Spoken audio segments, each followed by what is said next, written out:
muna cikin hostel muna kwanciyar da ni da abokanina sai shi abokina guda ɗaya a tam ɗin ya tashi zai je ya yi fitsari.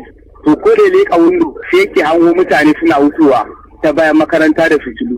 Ina bacci sai ta da ni sai ta ce min to ga wasu mutane can fa ya gani da fitilu suna wucewa amma bai san ko wane ne su ba. Matsaya mu gani sai nake ce mai a'a ni ba zan tsaya gani ba kakka ji tsoro ka kwanta kawai sai ce a'a ba za ya kwanta ba sai ya san ko su wane ne. To da suka hasko fitila sai shi ma da fitilar shi ya haska masu suna gana hasken fitilar nan sai suka kashe nasu sai ji tsoro sai kashe nashi. Yana nan tsaye dai bai motsa ba ta wurin windo ni kuma ina kwance wurin dining din sai suka fara halbi kawai kowa da bindigu kuma suna da kayan sojoji a jikinsu dukansu. Can wani hostel wanda ake ce ma barde suka zagaye barde sai sun buga student tukunna in ka tashi sai su sama bindiga ce in kai motsi ko kai ihu za su kashe ka sai wani yaro da suka zo za su ɗauke shi to a nan ne sauran student suka san cewa barayi sun shigo cikin makaranta to yaron ne da Allah ya taimake sai ku fita daga hannun wani barawo sai ihu ya ce ku gudu ga barayi nan sun shigo to shi wani abokina ma mun gaisa da shi kenan cikin dare ya ce mu zai je kwanta to ya wuce ko da yazo sai crossing da su jiyo wanda zai yi ya hau kan window kenan zai tsalle ta halbi uku suka mashi halbi ɗaya a baya halbi ɗaya ta wurin wuya halbi ɗaya kuma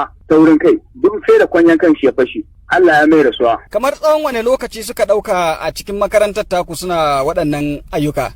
Za su kai kusan awa uku. Kamar daga karfe 2 na dare zuwa karfe 5:10 na asuba. Jami'an tsaro sun kawo ɗauki a lokacin? Da lokacin da mutuwar suka zo, to abin gaskiya ya yi kamari muna tara barayin a cikin hostel. Suna kama wanda za su kama student da suka ɗiba suka wuce da su. A ciki akwai wani amini na ma, shi ma da aka wuce da shi. Na ta kiran wayan shi ba a ɗauka ba. ‘Yan na kira yi zai ji. To da dare har abu da kira. Sai ina ga cikin barayin ne sai ke kiwon sai ke ce min kai kakka dame mu sai kashe waya.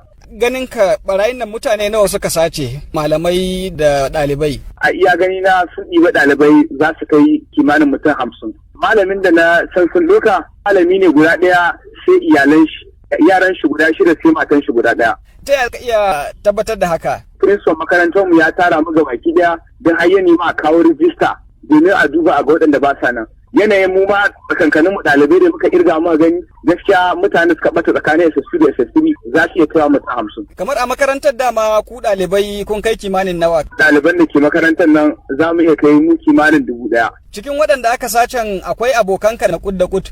Cikin waɗanda aka sace ina da amini guda ɗaya wanda muka shaƙo da shi bacci kawai ke raba da shi ko lokaci muna tare. Yanzu kenan yaya kake ji da aka tafi da shi? To gaskiya na ji wani zafi sannan kuma na zauna na yi kukan kunci na yi na zahiri kuma iyayena sun ba hakuri domin sai da na ga ɗayan abokina kwance a ƙasa kwanyen shi a waje.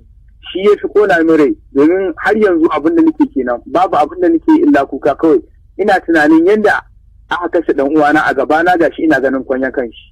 Su waɗannan 'yan bindiga kamar a babura suka zo ko a mota ko a wani yanayi suka zo? Ba su zo da mashin ko ɗaya ba da ƙafa suka tako tun daga nisa. Kai yaya kai ka tsira? Ni na ɓoye ne a wani ɗan lungu da yake cikin wasu ɗinmu inda hankalinsu da ke wurin ba domin har sun je ta wurin suka wuce ni ina nan ciki da ni da abokanai na mu 10 sai Allah ku fitar da mu ba su gamu ba. Wundan da ke ta wurin wasu ɗinmu ƙaramin wundo ne mu muna ganin su amma su ba sa ganin mu. Wane ne suke tsaron makarantar haka?